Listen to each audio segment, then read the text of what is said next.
Malam Kelam.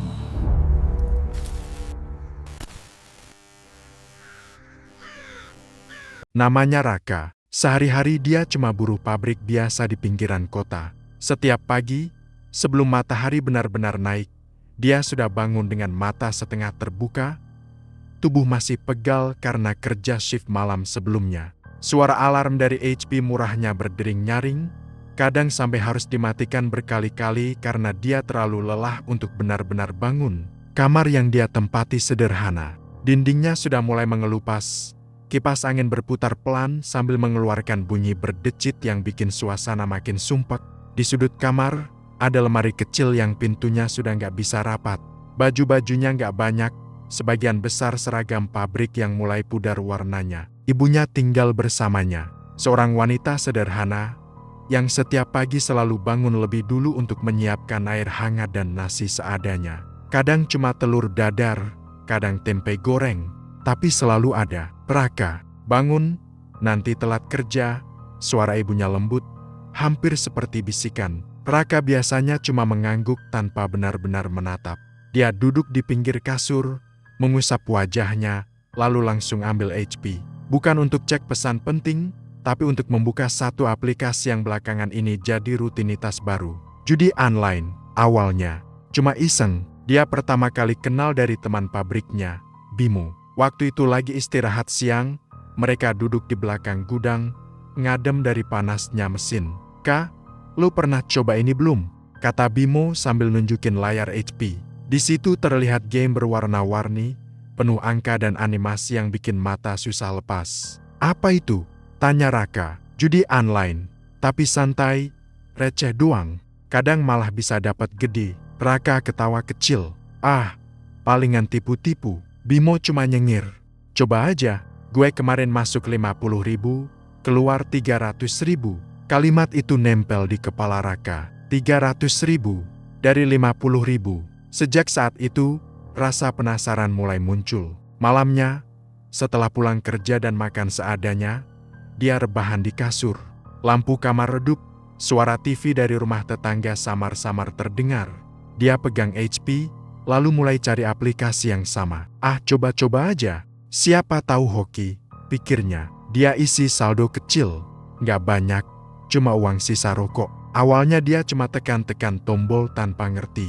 Tapi tiba-tiba, menang. Angka di layar naik. Saldo bertambah. Jantungnya langsung berdegup lebih cepat. Wah, beneran bisa. Gumamnya pelan. Dia lanjut main. Sekali lagi menang. Senyumnya mulai lebar. Perasaan yang belum pernah dia rasakan sebelumnya muncul.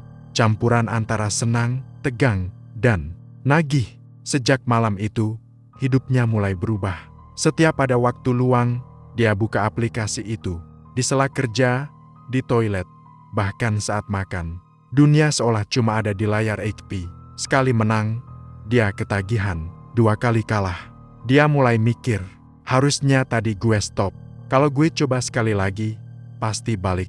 Pikiran itu terus berputar, dan tanpa sadar, uangnya mulai habis. Awalnya dia masih santai. Ya udah, anggap aja hiburan. Tapi lama-lama, dia mulai pakai uang yang seharusnya buat kebutuhan sehari-hari. Uang makan, uang bensin, bahkan uang yang ibunya titip buat bayar listrik. Semua masuk ke aplikasi itu, dan semua habis. Hari demi hari, kekalahannya makin besar. Raka mulai gelisah, tapi bukannya berhenti, dia malah makin dalam. Kalau gue berhenti sekarang, rugi, harus balik dulu. Akhirnya, dia mulai pinjam uang, pertama ke teman. "Bro, pinjam dulu 200.000, besok gue balikin," katanya ke Bimo. Bimo sempat ragu, tapi akhirnya ngasih. Raka pakai uang itu, dan kalah lagi. Besoknya, dia belum bisa balikin, alasannya macam-macam. Gaji belum turun, ada kebutuhan mendadak, tapi sebenarnya uang itu sudah hilang. Lalu dia pinjam ke teman lain, lalu ke teman yang lain lagi. Sampai akhirnya, gak ada yang mau minjemin lagi. Nama Raka mulai jelek di lingkungan pabrik.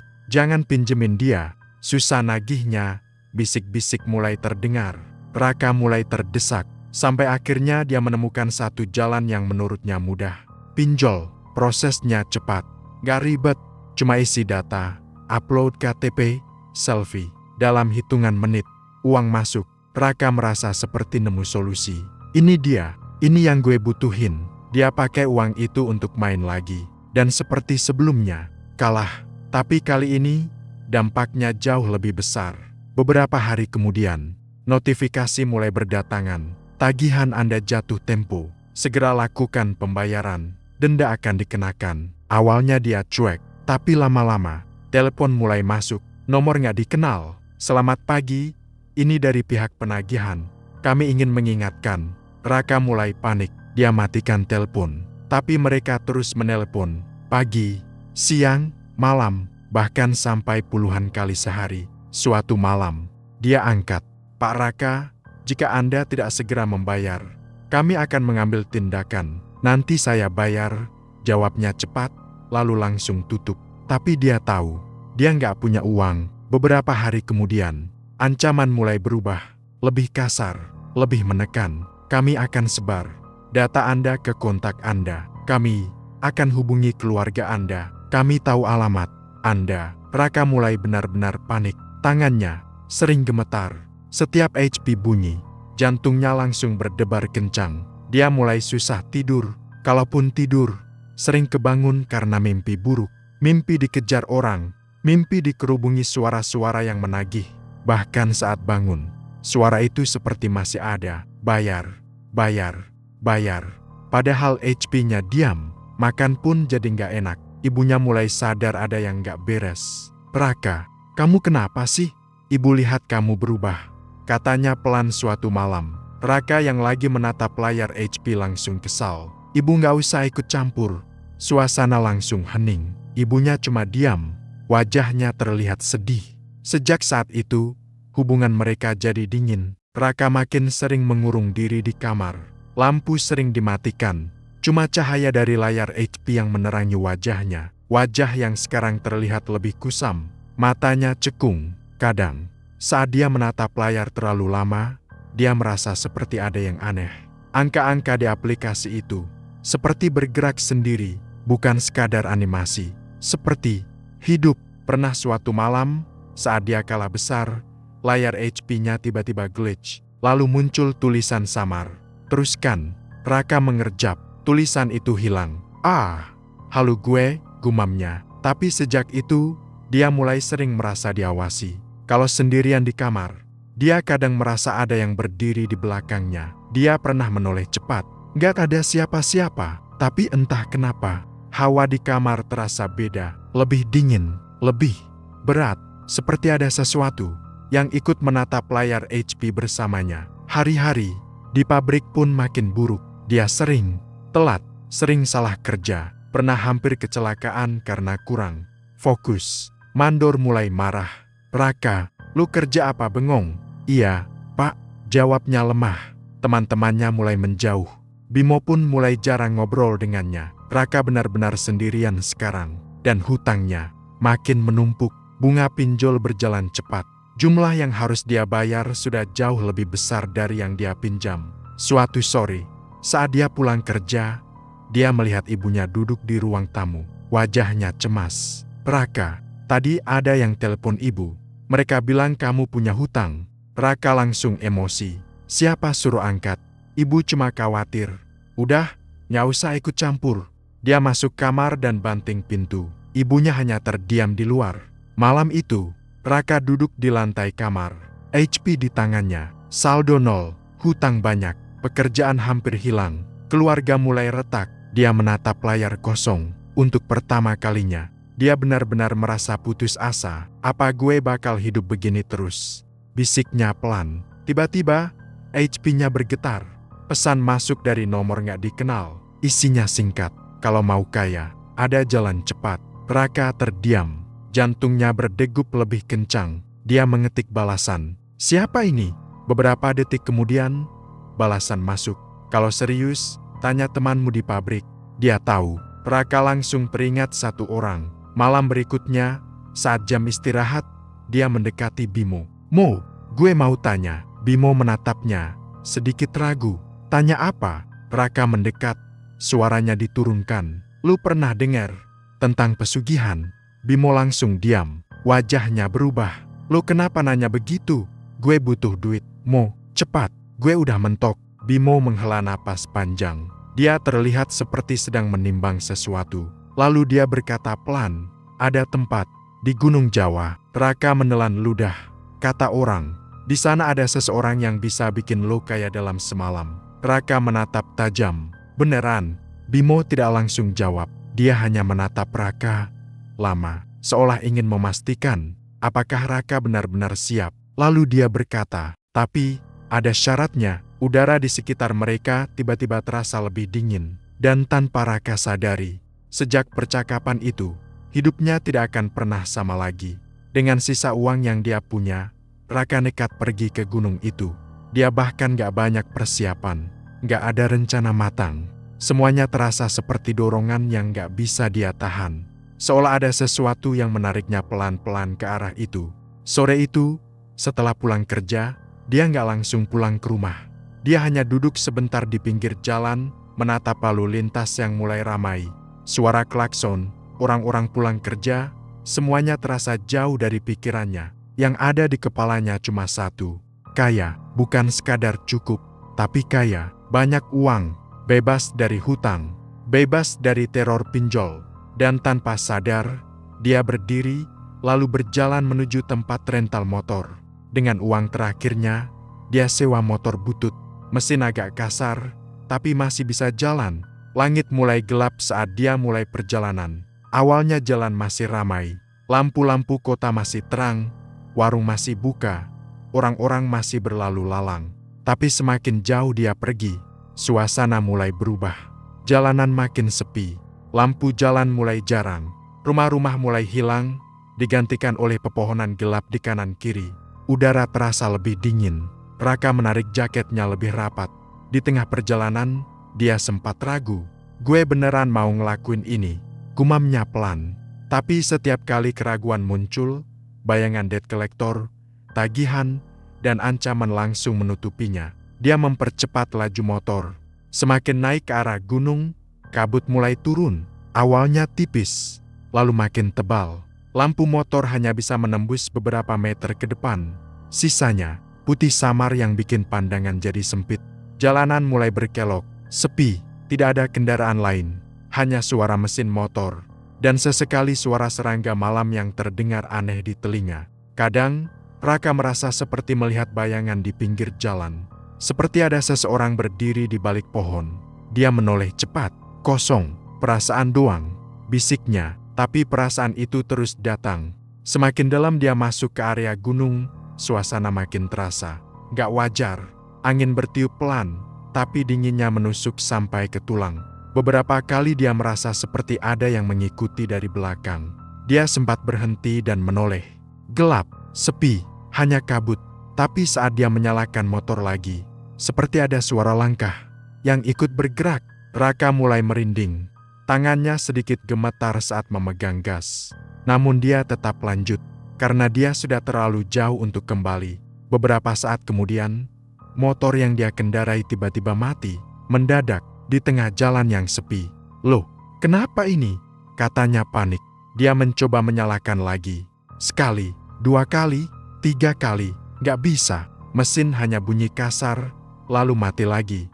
Saat dia sedang kesal, tiba-tiba, dia mencium sesuatu. Bau aneh, seperti bau tanah basah bercampur sesuatu yang amis. Dia menoleh ke kanan.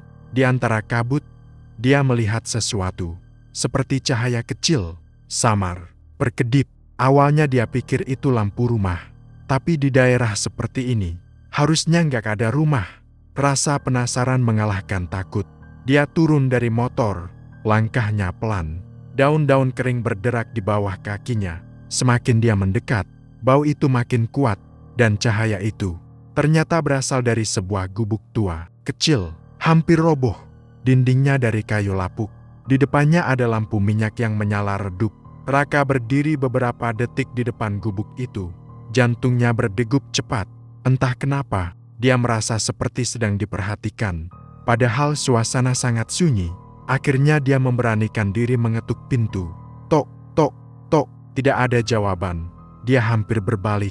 Tapi tiba-tiba pintu itu terbuka sendiri. pelan, berderit. Raka langsung kaku.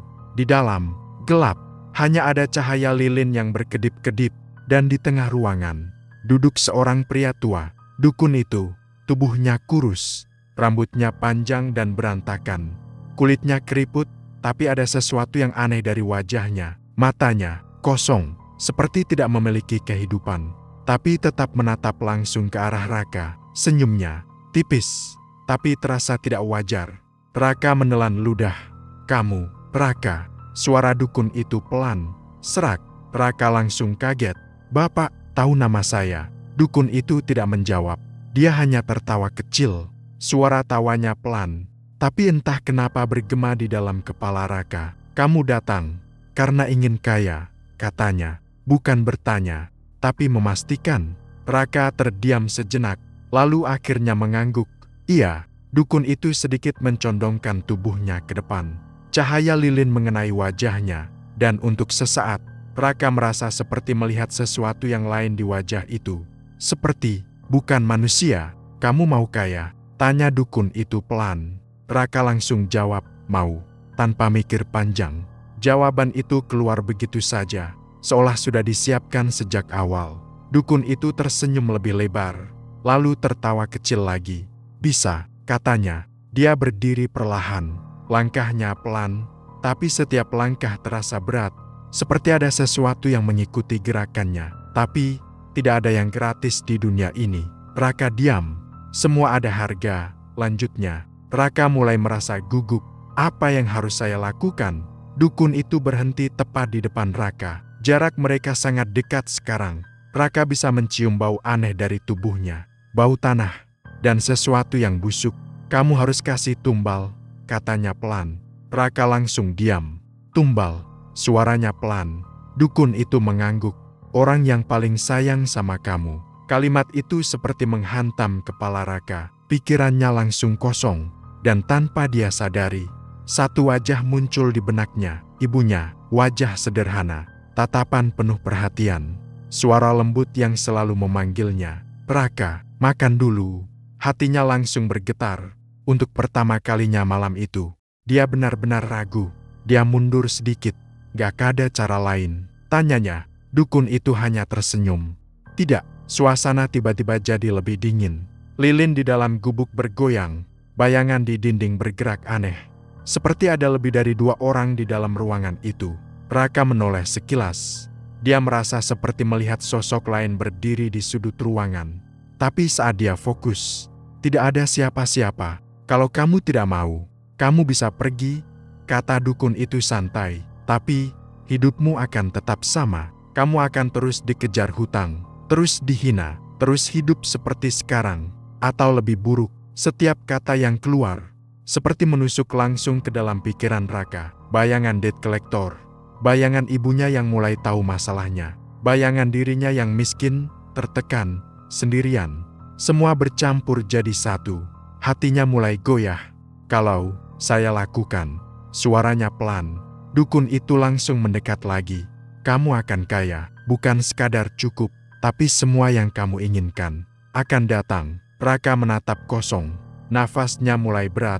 Logikanya masih berusaha melawan, tapi emosinya sudah kalah. "Apa cuma itu syaratnya?" tanya Raka pelan. Dukun itu mengangguk. "Tapi, itu baru awal." Raka mengernyit. "Setiap tahun, kamu harus kasih tumbal lagi." Raka langsung terdiam. "Setiap tahun," ulangnya. "Iya, selama kamu ingin tetap kaya." Jantung Raka berdegup kencang. Ini bukan sekadar sekali. Ini selamanya, atau setidaknya selama dia ingin hidup enak. Raka menunduk, tangannya mengepal. Keringat dingin mulai muncul di dahinya. Di dalam pikirannya, 2 suara saling bertabrakan. Satu suara memintanya berhenti, yang lain memaksanya lanjut. Dan suara kedua jauh lebih kuat. Dia mengangkat kepala, tatapannya berubah, lebih kosong, lebih gelap. "Kalau saya setuju, apa yang harus saya lakukan sekarang?" Dukun itu tersenyum lebar. Senyum yang kali ini benar-benar menyeramkan. Malam ini, perjanjian dibuat. Dia berjalan ke tengah ruangan, menggambar sesuatu di lantai dengan cairan hitam. Bentuknya lingkaran, dengan simbol-simbol aneh yang Raka tidak mengerti. Masuk ke dalam, katanya. Raka ragu sejenak, tapi akhirnya dia melangkah masuk. Begitu kakinya masuk ke lingkaran itu, dia langsung merasakan sesuatu. Dingin, bukan dingin biasa, tapi dingin yang seperti merayap dari kaki ke seluruh tubuh. Dukun itu mulai membaca sesuatu. Bahasanya tidak jelas, seperti bukan bahasa manusia. Suara angin tiba-tiba kencang di luar. Pintu gubuk terbanting sendiri, lilin padam. Satu persatu, ruangan jadi gelap. Hanya ada cahaya samar dari luar. Raka mulai panik. "Pak, ini gimana?" Tidak ada jawaban. Suara dukun itu berubah. Lebih dalam, lebih berat. Seperti lebih dari satu suara berbicara bersamaan. Tiba-tiba, Raka merasa seperti ada yang memegang bahunya. Padahal tidak ada siapa-siapa. Lalu di telinganya, ada bisikan, "Kami menerima." Raka membeku. Matanya melebar. Nafasnya tercekat. Dia mencoba bergerak, tapi tubuhnya tidak bisa. Lalu, dalam kegelapan, dia melihat sesuatu. Banyak sosok mengelilinginya, tidak jelas bentuknya, tapi semuanya menatap dia, dan perlahan, satu persatu, mendekat. Raka ingin berteriak, tapi suaranya tidak keluar. Dan di saat itu, dia sadar, dia sudah tidak bisa kembali lagi. Malam itu, perjanjian terjadi. Dan sejak saat itu, hidupnya berubah. Beberapa hari setelah pulang dari gunung itu, hidup Raka terasa aneh. Bukan langsung berubah jadi kaya, bukan juga langsung dapat uang banyak. Justru beberapa hari pertama terasa sangat sunyi, sangat berat, seperti ada sesuatu yang sedang menunggu. Dia tetap pergi kerja seperti biasa, bangun pagi, berangkat ke pabrik, pulang sore. Tapi ada yang beda dari dirinya. Dia jadi lebih diam, lebih sering melamun. Kalau ada orang manggil, dia kadang telat merespons, seperti pikirannya lagi nggak sepenuhnya ada di situ. Dan setiap malam, dia susah tidur. Begitu lampu dimatikan, suasana kamar terasa beda, lebih dingin, lebih hidup. Kadang dia merasa seperti ada yang berdiri di sudut kamar, mengawasinya. Pernah suatu malam, saat dia berbaring, dia jelas mendengar suara langkah di luar kamarnya. Pelan, diseret, seperti seseorang berjalan tanpa tenaga. "Ibu," panggilnya. Tidak ada jawaban. Dia bangun, membuka pintu. Ruang tamu gelap, sepi. Ibunya sudah tidur. Atau, setidaknya dia pikir begitu. Raka menutup pintu lagi. Tapi saat dia kembali ke kasur, dia merasa seperti ada yang ikut masuk bersamanya. Dia langsung menoleh. Kosong. Tapi perasaan itu tidak hilang. Hari-hari itu berjalan dengan tekanan yang aneh. Sampai akhirnya, satu pagi, semuanya berubah. Pagi itu, Raka bangun agak siang. Tubuhnya terasa berat sekali, seperti habis ditimpa sesuatu semalaman. Biasanya, ibunya sudah mengetuk pintu kamarnya. "Raka, bangun!" Tapi pagi itu, tidak ada suara. Sunyi. Awalnya dia tidak curiga. Dia hanya menguap, lalu keluar kamar dengan langkah malas. "Ibu," panggilnya. Tidak ada jawaban. Dia menuju dapur. Sepi. Piring belum tersentuh. Air belum dipanaskan. Sesuatu mulai terasa tidak beres. "Ibu," suaranya sedikit lebih keras. Masih tidak ada jawaban. Jantungnya mulai berdegup lebih cepat. Dia berjalan ke kamar ibunya. Pintunya sedikit terbuka. Dengan perlahan, dia mendorong pintu itu. Dan disitulah, dia melihatnya. Ibunya terbaring di kasur. Diam, tidak bergerak. Mata terbuka lebar, menatap ke atas. Kosong. Raka membeku di tempat. "Ibu," suaranya gemetar. Dia mendekat pelan. Tangannya menyentuh bahu ibunya. Dingin, sangat dingin. "Ibu, bangun, Bu," katanya panik. Dia menggoyang tubuh itu. Tidak ada respons. Wajah ibunya terlihat aneh. Tidak ada luka, tidak ada darah. Tapi ekspresinya, seperti seseorang yang melihat sesuatu yang sangat mengerikan sebelum meninggal. Mata itu, seperti membeku dalam ketakutan. Raka mundur pelan. Nafasnya memburu. Keringat dingin mengalir di dahinya. Dan di saat itu, dia tahu, ini bukan kematian biasa. Ini, tumbal. Tumbal pertama. Lututnya langsung lemas. Dia jatuh terduduk di lantai. Pikirannya kosong, antara kaget, takut, dan sesuatu yang lain. Sesuatu yang lebih gelap. Beberapa menit kemudian, tetangga mulai datang. Suara tangisan, suara orang berbisik-bisik, semua memenuhi rumah kecil itu. Raka duduk di sudut, menunduk, pura-pura menangis. Padahal di dalam hatinya, dia tahu, dia yang menyebabkan ini. Tapi dia tidak berani mengaku. Dia tidak bisa, karena di saat yang sama, ada satu perasaan yang muncul. Harapan, harapan kalau semua ini benar-benar akan memberinya apa yang dia inginkan. Pemakaman berlangsung cepat. Ibunya dimakamkan di pemakaman kecil dekat rumah. Orang-orang datang, mengucapkan belasungkawa. Yang sabar ya, Kak, ibu kamu orang baik. Kita nggak pernah tahu umur. Semua kata itu terdengar kosong di telinga Raka. Dia hanya mengangguk, matanya kering, air mata yang keluar. Terasa dipaksakan. Malam setelah pemakaman, Raka duduk sendirian di rumah. Sepi, sangat sepi. Tidak ada lagi suara ibunya. Tidak ada lagi panggilan lembut. Tidak ada lagi yang peduli. Dan di tengah kesunyian itu, HP-nya berbunyi. Notifikasi masuk. Dia melihat layar. Saldo rekeningnya bertambah. Jumlahnya besar. Jauh lebih besar dari yang pernah dia miliki. Raka langsung terdiam. Jantungnya berdegup kencang. Dia cek lagi. Tidak salah. Uang itu benar-benar ada. Dia langsung membuka aplikasi lain. Ada transaksi masuk lagi. Dan lagi. Dan lagi. Seolah-olah uang itu datang tanpa henti. Raka tertawa kecil. Pelan. Awalnya tidak percaya. Lalu semakin keras. Beneran, bisiknya. Ini beneran. Sejak saat itu, hidupnya berubah drastis. Dia mulai membayar semua hutangnya. Pinjol lunas. Tagihan selesai. Debt collector berhenti menghubungi. Hidupnya tiba-tiba tenang. Lalu dia mulai mencoba usaha kecil. Tanpa pengalaman. Tanpa persiapan. Tapi anehnya, langsung sukses. Apapun yang dia sentuh jadi uang. Raka mulai menikmati hidup. Dia beli motor baru, lalu mobil. Pindah dari rumah kecil itu ke rumah yang lebih besar. Lebih mewah. Teman-teman yang dulu menjauh mulai mendekat lagi. Orang-orang mulai menghormatinya. Wah, Raka sekarang sukses ya? Gila, cepat banget naiknya. Raka hanya tersenyum. Tidak ada yang tahu rahasianya. Tidak ada yang tahu harga yang dia bayar. Waktu terus berjalan. 1 tahun berlalu. Dan tanpa dia sadari, tanggal itu datang lagi. Tanggal di mana perjanjian dibuat. Malam itu, saat dia sedang duduk di ruang tamu rumah barunya, lampu tiba-tiba berkedip. Angin masuk padahal semua jendela tertutup. Dan suara itu muncul lagi. Bisikan, waktunya. Raka langsung kaku. Jantungnya berdegup keras. Dia tahu, saatnya dia harus memberi tumbal lagi. Awalnya dia mencoba mengabaikan. Cuma halu. Tapi malam itu, dia tidak bisa tidur.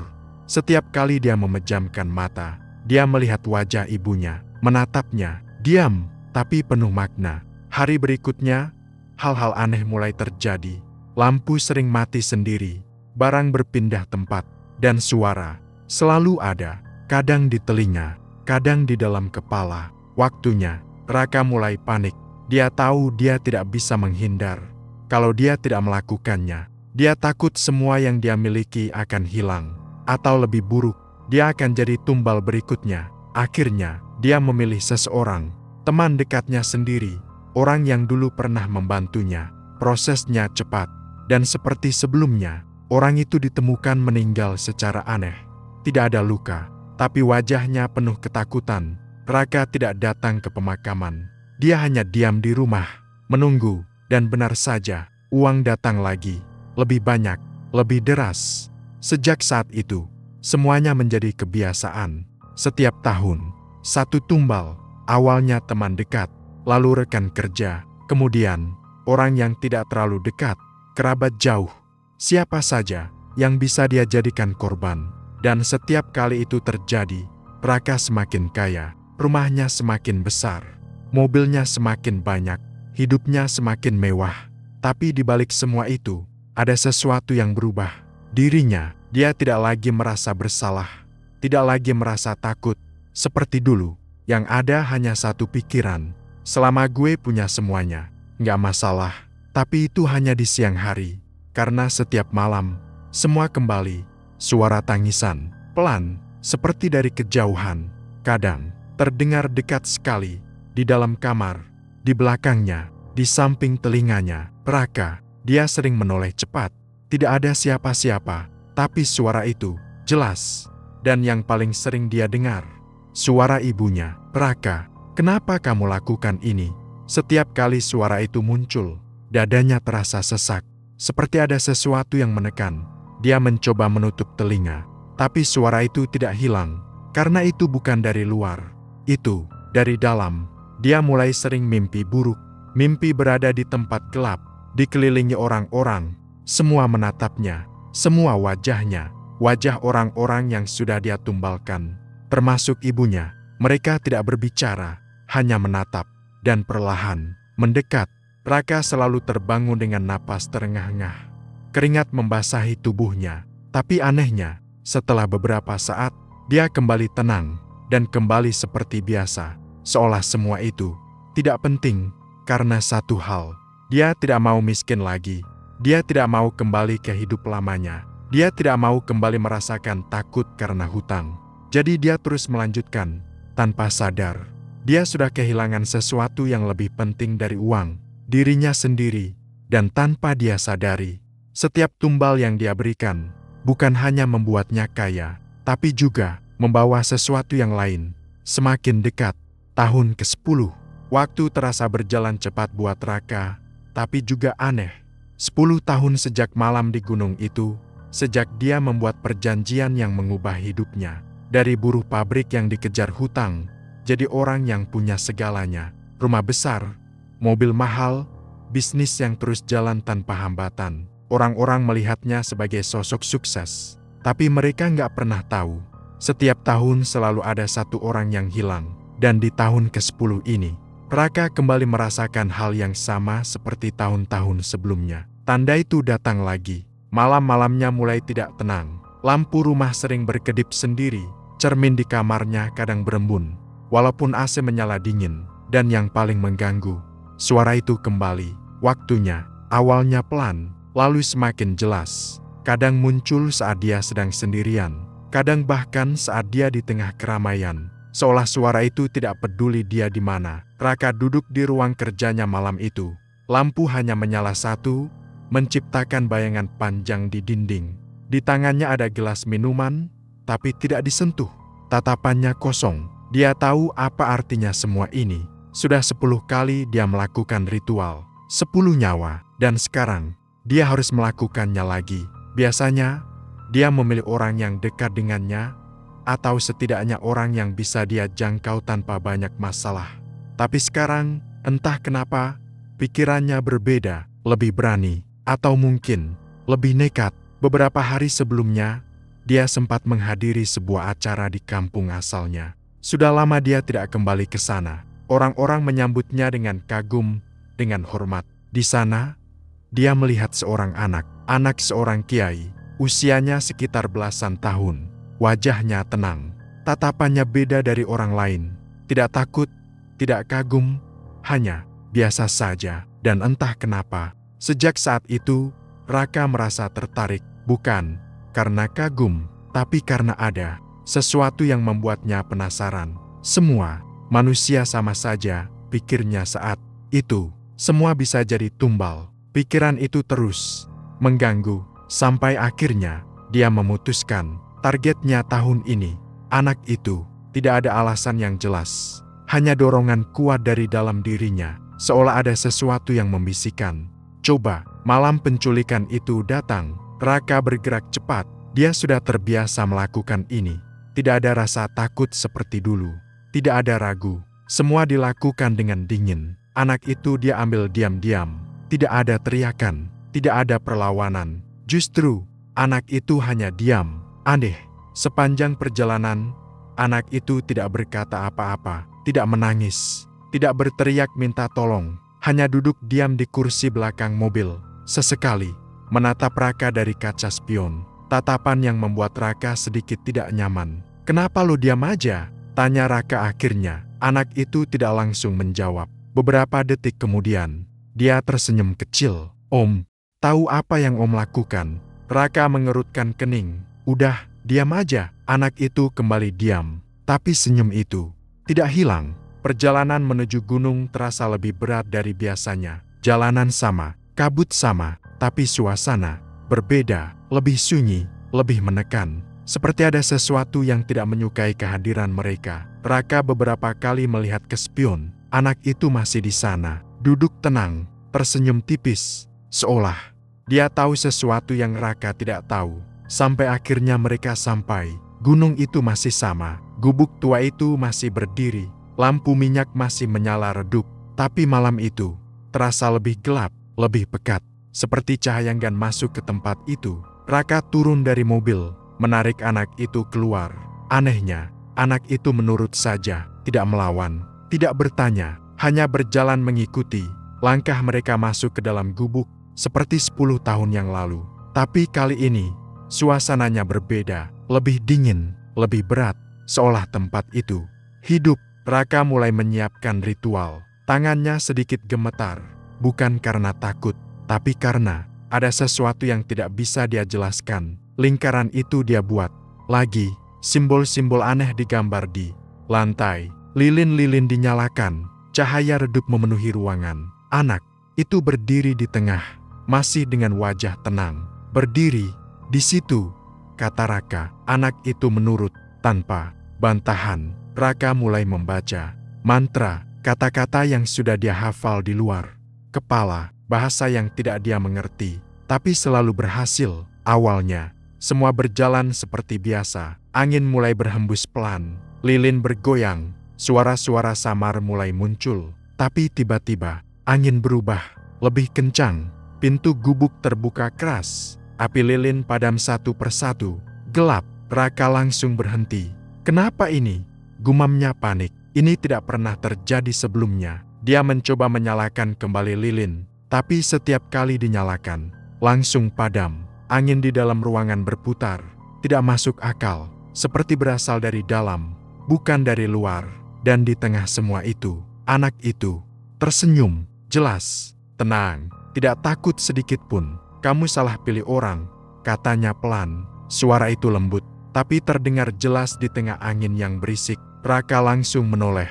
Apa maksud lo? Anak itu tidak menjawab, hanya menatapnya. Tatapan yang dalam, seperti melihat langsung ke dalam dirinya. Raka mulai panik, jantungnya berdegup cepat. Perasaan yang sudah lama hilang kembali muncul, takut.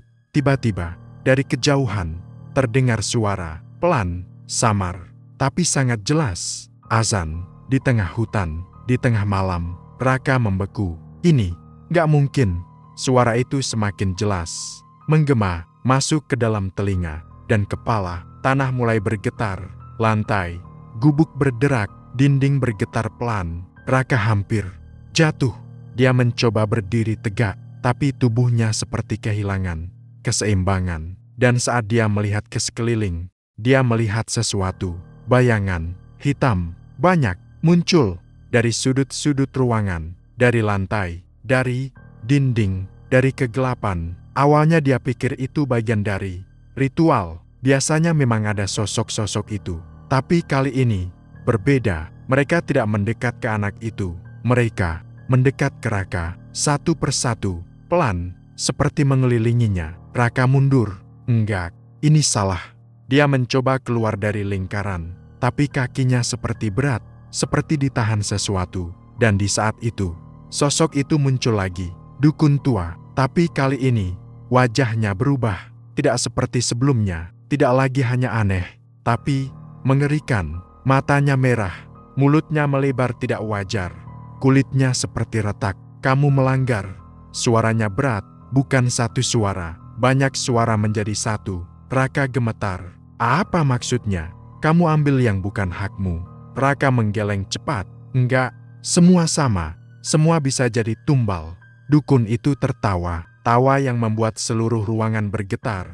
Tidak semua. Tiba-tiba, bayangan di sekitar Raka mulai berubah bentuk, lebih jelas, lebih nyata, dan satu persatu, wajah muncul, wajah orang-orang yang dia kenal, orang-orang yang dia tumbalkan, teman, rekan kerja, kerabat, semua ada di sana, menatapnya, tanpa ekspresi. Raka mulai teriak, enggak, pergi kalian.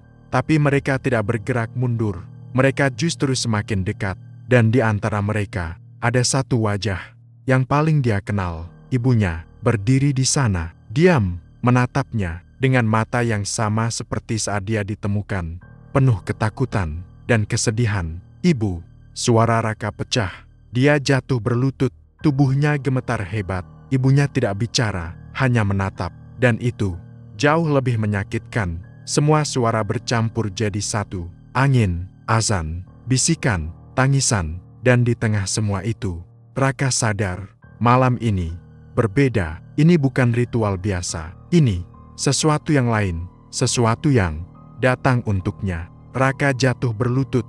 Lututnya menghantam lantai kayu gubuk dengan keras. Tapi dia seperti tidak merasakan apa-apa. Tubuhnya gemetar hebat, napasnya tidak teratur, dan matanya terus menatap sosok yang berdiri di depannya. "Ibu, maafin aku," teriaknya dengan suara pecah. Suara itu terdengar putus-putus, penuh ketakutan, penuh penyesalan yang selama ini dia kubur dalam-dalam. Tapi ibunya tidak bergerak, tidak ada pelukan, tidak ada jawaban, tidak ada kata-kata, hanya tatapan, tatapan kosong, yang justru terasa lebih menyakitkan daripada teriakan atau amarah. Wajah itu sama seperti terakhir kali dia melihatnya di atas kasur. Mata terbuka lebar, penuh ketakutan, seperti menyimpan sesuatu yang tidak sempat diucapkan. "Ibu, aku nggak sengaja, aku terpaksa." Suara Raka melemah. Tangannya terulur, mencoba meraih. Tapi jarak di antara mereka terasa tidak bisa dijangkau, seperti ada batas tak terlihat. Dan di saat itu, udara di dalam gubuk berubah semakin berat, dingin yang menusuk sampai ke tulang. Raka bisa melihat napasnya sendiri, seperti uap putih di udara. Suara-suara di sekelilingnya semakin jelas. Tangisan, bisikan, jeritan pelan yang datang dari segala arah. Satu persatu arwah mulai bergerak. Mereka yang sebelumnya hanya berdiri diam, sekarang melangkah, pelan, mengelilinginya. Langkah mereka tidak terdengar normal, seperti kaki yang diseret, seperti tubuh yang tidak lagi hidup, tapi dipaksa bergerak. Raka mulai mundur. "Enggak, jangan deketin gue," katanya panik. Tangannya mencoba menahan udara kosong di depannya. Tapi mereka tidak berhenti. Semakin dekat, semakin jelas. Wajah-wajah itu sekarang bisa dia lihat dengan detail. Temannya yang dulu sering makan bareng, rekan kerja yang pernah menolongnya, kerabat yang dulu percaya padanya. Semua ada di sana, semua menatapnya, dan semuanya mati karena dia. Tiba-tiba, salah satu dari mereka mengangkat tangan, lalu menyentuh kaki Raka. Sentuhan itu dingin, bukan dingin biasa, tapi dingin yang seperti meresap ke dalam tulang. Raka langsung berteriak, "Ah, jangan sentuh gue." Dia mencoba menarik kakinya, tapi tangan itu semakin kuat, dan bukan hanya satu. Satu persatu, tangan lain muncul dari bawah, dari lantai, seperti tanah di bawahnya hidup, dan membuka. Tangan-tangan pucat, kotor, penuh luka, keluar dan mulai memegang kakinya. Raka panik. Dia mencoba berdiri, tapi tidak bisa. Kakinya seperti ditahan oleh puluhan tangan. "LPASN, LPASN gue!" teriaknya histeris. Dia menendang, mencakar, berusaha bebas. Tapi semakin dia melawan, semakin kuat cengkeraman itu. Dan di saat itu, dukun tua itu tertawa. Suara tawanya menggema, keras, berat, seperti datang dari dalam tanah. "Bukan dari mulut manusia. Semua yang kamu ambil harus dibayar." Suara itu mengguncang kepala Raka. Dia menoleh ke arah dukun itu. Wajahnya sekarang benar-benar berubah. Tidak lagi seperti manusia. Matanya gelap, mulutnya terbuka terlalu lebar, dan di dalamnya seperti tidak ada apa-apa, hanya kegelapan. Raka menggeleng cepat. "Enggak, gue udah bayar. Gue udah kasih tumbal." Dukun itu tertawa lagi. "Belum." Satu kata itu seperti palu yang menghantam pikirannya. Dan di saat itu, tanah di bawah Raka mulai retak, pelan, lalu semakin lebar. Suara retakan terdengar jelas. Kayu lantai gubuk pecah, dan dari celah itu muncul kegelapan, dalam, tanpa dasar. Tangan-tangan itu sekarang menariknya ke bawah, perlahan, tapi pasti. Raka menjerit, tubuhnya mulai terserat. Dia mencoba meraih apa saja di sekitarnya, lantai, dinding, udara, tapi tidak ada yang bisa dia pegang. "Ibu, tolong aku, Bu!" teriaknya. Dia menatap ibunya lagi, berharap, memohon. Untuk pertama kalinya sejak semua ini terjadi, ibunya bergerak, pelan, sangat pelan. Dia melangkah maju, mendekat. Raka menatap dengan harapan. "Ibu, tolong, aku janji berubah. Aku janji," katanya sambil menangis. Air mata mengalir deras. Penyesalan yang selama ini dia abaikan, sekarang menghantamnya sekaligus. Ibunya berhenti tepat di depannya. Jarak mereka sangat dekat sekarang. Raka mengangkat tangan, berharap bisa memegang. Tapi sebelum dia sempat menyentuh, ibunya mengangkat tangannya dan menunjuk ke bawah, ke arah tanah yang sedang menelannya. Raka terdiam, matanya melebar. Dia menggeleng pelan. "Enggak, jangan." Tapi ibunya tidak berhenti. Tatapan itu tetap kosong, tanpa ampun. Dan di saat itu, Raka sadar, tidak ada yang akan menyelamatkannya. Tidak ada yang akan memaafkannya. Semua sudah terlambat. Tangan-tangan itu menariknya lebih kuat. Tubuhnya sekarang setengah masuk ke dalam tanah. Dingin, gelap, dan di dalam sana, dia bisa merasakan sesuatu. Banyak sesuatu. Seperti ada yang menunggu, menariknya, menunggunya jatuh sepenuhnya. Raka menjerit lagi. Suara jeritannya menggema ke seluruh hutan, memecah kesunyian malam. Burung-burung di kejauhan terbang panik. Angin berhembus kencang. Daun-daun bergoyang liar. Seolah alam ikut merasakan sesuatu yang tidak seharusnya terjadi. "Ampun, ampun, aku salah," teriaknya. Tapi tidak ada jawaban. Hanya suara tawa, dan bisikan, dan tangisan. Tubuhnya semakin tenggelam. Dada, bahu, leher. Dia masih mencoba melawan, masih berusaha keluar.